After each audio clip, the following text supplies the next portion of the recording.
Hello YouTube, আসসালামু আলাইকুম। কেমন আছেন সবাই? আমি আছি আদিত, থিংস মা চ্যানেলের পক্ষ থেকে এই ভিডিওতে আপনাদের সাথে।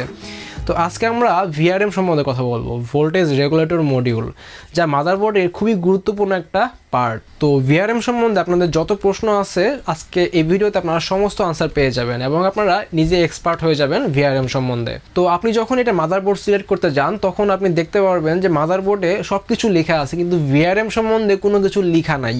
তো VRM ওয়ার্ডে আপনি মাদারবোর্ডে খুঁজে পাবেন না, কিন্তু এটা মাদারবোর্ডে খুবই গুরুত্বপূর্ণ একটা জিনিস। তো এর নাম থেকে যেটা বুঝতে পারতেছেন যে এটা ভোল্টেজ নিয়ে কোনো একটা কাজ করে। হ্যাঁ, এটা অ্যাকচুয়ালি আপনি বলতে পারেন যে মিনি পাওয়ার সাপ্লাই। মানে আপনার পাওয়ার সাপ্লাই তো আপনার ফুল মাদারবোর্ডকে পাওয়ার সাপ্লাই করে এবং আদার্স কম্পোনেন্টকে পাওয়ার সাপ্লাই করে, কিন্তু আপনার সিপিইউকে যে পাওয়ারটা সাপ্লাই করে সেটা হচ্ছে এই VRM সেকশনটা।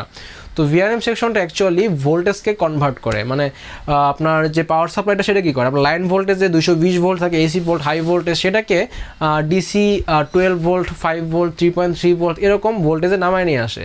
কিন্তু আপনার যে প্রসেসরগুলো থাকে সেগুলো হচ্ছে খুবই কম ভোল্টেজ অপারেট হয়। সেগুলো হতে পারে যে 1.2 volt, 1 volt, 1.5 volt, maximum 1.5 volt, এর উপরে যায় না। র্যাম, প্রসেসর, আপনার গ্রাফিক্স কার্ড, এই বেশিরভাগ জিনিসগুলোই আপনার হচ্ছে খুবই কম ভোল্টেজে অপারেট হয়। তো এখন কম ভোল্টেজে অপারেট হতে গেলে দেখা যাচ্ছে আপনার অ্যাম্পিয়ারটা বেড়ে যায়। কারণ সাপোজ আপনি দেখেন যে আপনার যে প্রসেসর আছে, আপনি বেশিরভাগ প্রসেসরগুলো 65 ওয়াট অথবা 100 ওয়াট, 120 ওয়াট এরকম থাকে আপনার, মানে ওয়াটের হিসাবটা আর কি। তো যেটাকে বলা হচ্ছে TDP। তো আপনি সাপোজ আমি একটা 120 ওয়াটের প্রসেসর নিচ্ছি আমি। তো 120 ওয়াট মানে হচ্ছে ভোল্টেজ ইন্টু অ্যাম্পিয়ার, মানে হচ্ছে ভোল্টেজ আর অ্যাম্পিয়ারের গুণফল হচ্ছে ওয়াট। তো আমি যেটা বললাম যে একটি প্রসেসর সর্বোচ্চ 1.5 ভোল্ট অপারেট হয়। তো আমি ধরছি যে 1.2 ভোল্ট। তো আমি যদি 120কে 1.2তে ভাগ করি তাহলে আমি পাচ্ছি 100, মানে 100 অ্যাম্পিয়ার। তো আপনি কি বুঝতে পারতেছেন বিষয়টা? আপনার প্রসেসর একাই 100 অ্যাম্পিয়ার পর্যন্ত কারেন্ট ড্র করতে পারে। এখন আপনি আগে এটা শুনে ভয় পেয়ে যাবেন। এখন কিন্তু ভোল্টেজটা কম থাকে, দুইটা গুণফল হয় 100 ওয়াট, কিন্তু আপনার হচ্ছে ভোল্টেজটা কম থাকে যা হচ্ছে 1.2 ভোল্ট, কিন্তু অ্যাম্পিয়ারটা থাকে অনেক বেশি। তো এখন এই যে হিউজ অ্যাম্পিয়ারটা, এটাকে যে আপনার যে সার্ভ করে সেটাই হচ্ছে আপনার VRMটা করে থাকে। তো VRM যেটা করে যে আপনার যে পাওয়ার সাপ্লাই আসে সেখান থেকে 12 ভোল্ট বা 5 ভোল্ট যে সাপ্লাইটা আসে সেটাকে ফার্দার রিডিউস করে। তো DC 5 ভোল্ট থেকে বা DC 12 ভোল্ট থেকে DC 1.2 ভোল্টে কনভার্ট করে। তো এখন কনভার্ট করলে যেটা হয় যে আপনি জানেন, যদি আপনি ইন্টারমিডিয়েট অথবা SSCর সায়েন্স পড়ে থাকেন তাহলে আপনি ডেফিনেটলি জানেন যে V এবং I এই দুইটার গুণফল সবসময় সমান হয়, মানে ওয়াট সবসময় সমান থাকে। তো যেহেতু আমি ভোল্টেজ কমায় আনতেছি তো আপনার আলটিমেটলি অ্যাম্পিয়ারটা আমার বেড়ে যাবে। তো আপনার যেটা আমি হিসাবে আসলো যে একটি 120 ওয়াটের প্রসেসরের ক্ষেত্রে আপনার 100 অ্যাম্পিয়ার পর্যন্ত উঠতে পারে।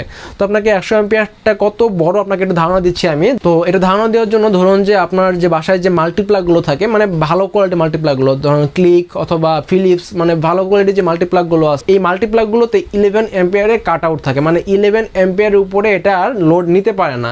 তো 11 অ্যাম্পিয়ার হচ্ছে আপনার এই মাল্টিপ্লাগগুলোর জন্য ম্যাক্সিমাম আপনার কারেন্ট রেটিং। তো সেই ক্ষেত্রে আপনাকে এখন 100 অ্যাম্পিয়ার নিয়ে খেলতে হবে। তো 100 অ্যাম্পিয়ার আপনার কী পরিমাণ লোড ফেলতেছে আপনি বুঝতে পারতেছেন আশা করি। এখন VRM সেকশন অনেকগুলো ফেজ থাকতে পারে আপনার, এটা ডিপেন্ড করতেছে মাদারবোর্ডটা আপনার কীরকম আপনার দামি তার উপরে। এখন যদি আপনার ফেজ বেশি হয় তাহলে হবে কি, আপনার এই যে কারেন্টটা আছে 100 অ্যাম্পিয়ার কারেন্ট টাইম বললাম, এটা আপনার ভাগ হয়ে যাবে। সাপোজ আপনার যদি 10টা ফেজ থাকে বা 5টা ফেজ থাকে, ধরলাম যে 5টা ফেজ আছে, তাহলে আপনার 20 অ্যাম্পিয়ার করে ভাগ হয়ে যাবে আপনার এই ফুল কারেন্টটা।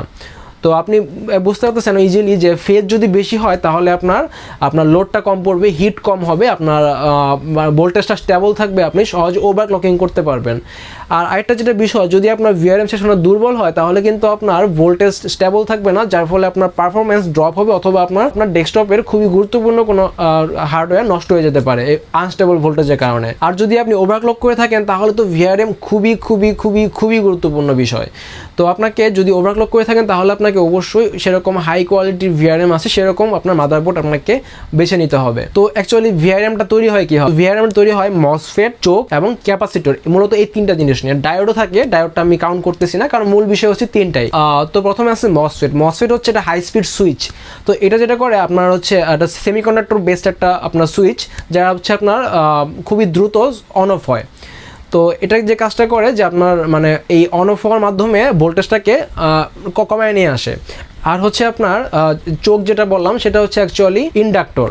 তো ইন্ডাক্টর তো আপনারা জানেন যে আসলে তার পেঁচানো থাকে, সেটাই হচ্ছে ইন্ডাক্টর, মানে কয়েল, একটা কয়েল, সেটা হচ্ছে ইন্ডাক্টর। আর হচ্ছে ক্যাপাসিটর। তো এই সবগুলোর কাজই সবগুলো মিলে একটা কাজ করে, সেটা হচ্ছে আপনার ভোল্টেজটা কমায় নিয়ে আসে। তো এখন আপনি কীভাবে বুঝবেন যে আপনার মাদারবোর্ডে ফেজ কতগুলো আছে? তো আপনি সিম্পলি চোখগুলো যে আছে বা আপনার ইন্ডাক্টর, আপনি অবশ্যই সাইডে দেখতে পারতেছেন যে চোখ আমি কোনটাকে বলতেছি। তো এই চোখগুলো আপনি কাউন্ট করবেন, যতগুলো চোখ আপনি বুঝবেন যে এটার মধ্যে ততগুলো ফেজ আছে। তো যত বেশি ফেজ আপনি বুঝবেন যে আপনার মাদারবোর্ডে তত বেশি ভালো ভিআরএম আছে। তো ভিআরএম এর ক্ষেত্রে আপনার আরেকটা যেটা বিষয় মাথায় রাখতে হবে সেটা হচ্ছে থার্মাল হিটসিঙ্ক। তো থার্মাল হিটসিঙ্কের কাজ হচ্ছে এই যে বললাম যে হিট হয়, মসফেটের কাজই হচ্ছে সুইচ অন অফ করা। তো এটার কারণে হাই স্পিডে অন অফ হওয়ার কারণে হিট হয়। তো আপনার যে চোখগুলো বললাম সেটাও হিট হয়, যে মসফেটটা আছে সেটাও হিট হয়। তো হিট হওয়ার কারণে পাওয়ার লস হয়। আর যাতে হিটটা কম হয় সে কারণে হচ্ছে আপনাকে উপরে মোটা হিটসিঙ্ক দেওয়া থাকে ভালো ভালো যে মাদারবোর্ড সেগুলোতে। তো আপনার যদি মাদারবোর্ডে ভালো বড় হিটসিঙ্ক দেওয়া থাকে, ভারী হিটসিঙ্ক দেওয়া থাকে, তাহলে আপনি বুঝবেন যে আপনার মাদারবোর্ডে ভিআরএম সেকশনটা অবশ্যই ভালো হবে। আরেকটা যেটা বিষয় আপনাকে মাথায় রাখতে হবে সেটা হচ্ছে ক্যাপাসিটর। তো সলিড স্টেট যে ক্যাপাসিটরগুলো আছে সেগুলো যদি থাকে তাহলে আপনার জন্য আরও বেশি ভালো, কারণ লিকুইড বেস যে ক্যাপাসিটরগুলো আছে সেগুলো আপনার ডিউরেবিলিটি কম থাকে, দেখা যাচ্ছে লং টার্মে নষ্ট হয়ে যাবে। বিশেষ করে জাপানিজ যে ক্যাপাসিটরগুলো থাকে সেগুলো সাধারণত ভালো হয়। তো এখন বর্তমান বাজার পরিস্থিতি নিয়ে কথা বলা যাক, যে বাজারে যে মাদারবোর্ডগুলো পাওয়া যায় তার মধ্যে কোনটার ভিআরএম সেকশনটা ভালো, কোনটার খারাপ। তো আরেকটা কথা আমি আপনাদেরকে বলতে চাই, যদি আপনার মোটামুটি আপনি 10,000-এর উপরে মাদারবোর্ড কিনে থাকেন বা 10,000 অ্যারাউন্ড মাদারবোর্ড কিনে থাকেন, তাহলে আপনার ভিআরএম নিয়ে এত চিন্তা করার দরকার নেই, যদি না আপনি ওভারক্লক করে থাকেন। আর যদি আপনি ওভারক্লক করতে চান তাহলে আপনাকে একটু দেখে শুনে চিন্তা ভাবনা করে আপনি নিতে হবে, কারণ আপনার B450 চিপসেটের যে মাদারবোর্ডগুলো আসে বর্তমানে, যে মাদারবোর্ডগুলো আছে বেশিরভাগেরই ভিআরএম সেকশনটা উইক, মানে ওভারক্লকিংয়ের জন্য। একমাত্র যে MSI এর যে মাদারবোর্ডগুলো সেগুলো ভালো ছিল। তো আবার MSI এর মধ্যে টমাহক ম্যাক্স যেটা আছে সেটা বেশি ভালো। আর তার মধ্যে আরেকটা আছে যে কার্বন এসি একটা আছে B450 কার্বন এসি, সেটাও ভালো, কার্বন এসি ওয়াইফাই সেটাও ভালো। আমি পার্সোনালি যে পিসিটা কিছুদিন পরে বিল করব সেটার মধ্যে আমি B450 কার্বন এসি এই মাদারবোর্ডটা নেওয়ার প্ল্যান আছে। তো আমি কিন্তু কোনো ব্র্যান্ডিং করতেছি না, ভালো তাই ভালো বলতেছি। যারা জানে তারা সবাই বলে যে MSI এর B450 মাদারবোর্ডগুলো আসলে ভালো ছিল। তো আপনি যদি B550 চিপসেটের মাদারবোর্ডগুলোর দিকে যান তাহলে দেখা যাবে যে বেশিরভাগেরই আপনার ভিআরএম সেকশনটা খুবই ভালো। তো আপনি যদি B550 চিপসেটের মাদারবোর্ড নেন তাহলে আপনাকে ভিআরএম নিয়ে তেমন কোনো চিন্তা করতে হবে না। তো যেগুলো বললাম, হিটসিঙ্ক, আপনার চোখের সংখ্যা মানে হচ্ছে ফেস কয়টা আছে সেগুলো, তারপর আপনার ক্যাপাসিটর, এসব আপনি একটু দেখবেন তাহলে আপনি বিশেষ করে যে মাদারবোর্ডটা নেবেন আর যে প্রসেসরটা নেবেন, বা আপনি যদি ওভারক্লক করেন বা না করেন, যে পারপাস ইউজ করবেন আপনি একটু গুগলে সার্চ করে নেবেন যে আপনার এই মাদারবোর্ডের আপনার ভিআরএম সেকশনটা কীরকম। তো আপনি ইজিলি সার্চ করলেই অনেক ইনফরমেশন পেয়ে যাবেন। যদি মানুষের রিভিউ দেখবেন যে অ্যাকচুয়ালি এটার আপনার পারফরমেন্সটা কীরকম দিচ্ছে প্র্যাকটিক্যাল লাইফে, তাহলে আপনি সহজে জানতে পারবেন। আর আপনি যদি ওভারক্লক না করে থাকেন তাহলে আপনাকে এই ভিআরএম নিয়ে এত মাথা ব্যথা করার কোনো কারণ নাই। আচ্ছা, আরেকটা কথা বাদ পড়ছিল, সেটা আমি এখন ইনক্লুড করতেছি। আপনারা যারা ইন্টারমিডিয়েট অথবা এসএসসি সায়েন্স থেকে আসছেন তারা এই জিনিসটা জানেন যে পাওয়ার লস মানে যেটা করা হচ্ছে, সাপোজ এরকম ম্যাথ ছিল কিছু আমাদের, যে এটি বৈদ্যুতিক লাইন দিয়ে এত অ্যাম্পিয়ার কারেন্ট যাচ্ছে, তাহলে এর রোধ যদি এত হয় তাহলে এর পাওয়ার লসটা কত হবে।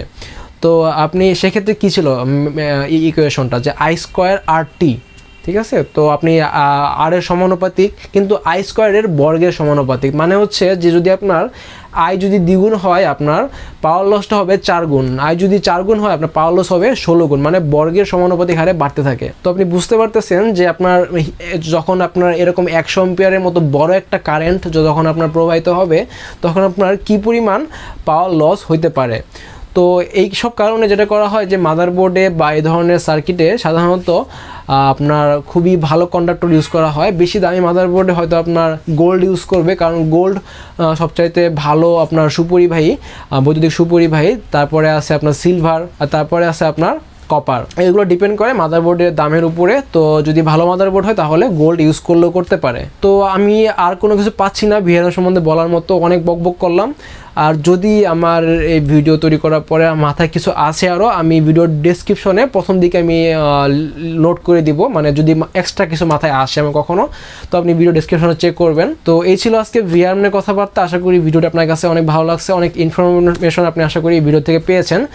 তো আপনাদের আশা করি VRM সম্বন্ধে আর কোনো কনফিউশন নাই। আর যদি কোনো কনফিউশন থেকে থাকে আমাদেরকে অবশ্যই নির্দ্বিধায় কমেন্ট করতে পারেন, আমি চেষ্টা করবো আপনাদের আনসারটা যত তাড়াতাড়ি সম্ভব দেওয়ার জন্য। আর আপনাদের কাছে একটা অনুরোধ যে আপনারা আমাকে একটু সাজেশন দিবেন যে আমি কী নিয়ে ভিডিও তৈরি করতে পারি, কারণ এটা নিয়ে আমি খুবই কনফিউশনে ভুগি। আর আমার চ্যানেলে সাবস্ক্রাইব তো মাস্ট, ভিডিও ভালো লাগলে লাইক দিতে একদমই ভুলবেন না। তো আজকে এই পর্যন্তই, দেখা হচ্ছে নতুন কোনো ভিডিও, সেই পর্যন্ত ভালো থাকবেন, টেক কেয়ার, টাটা।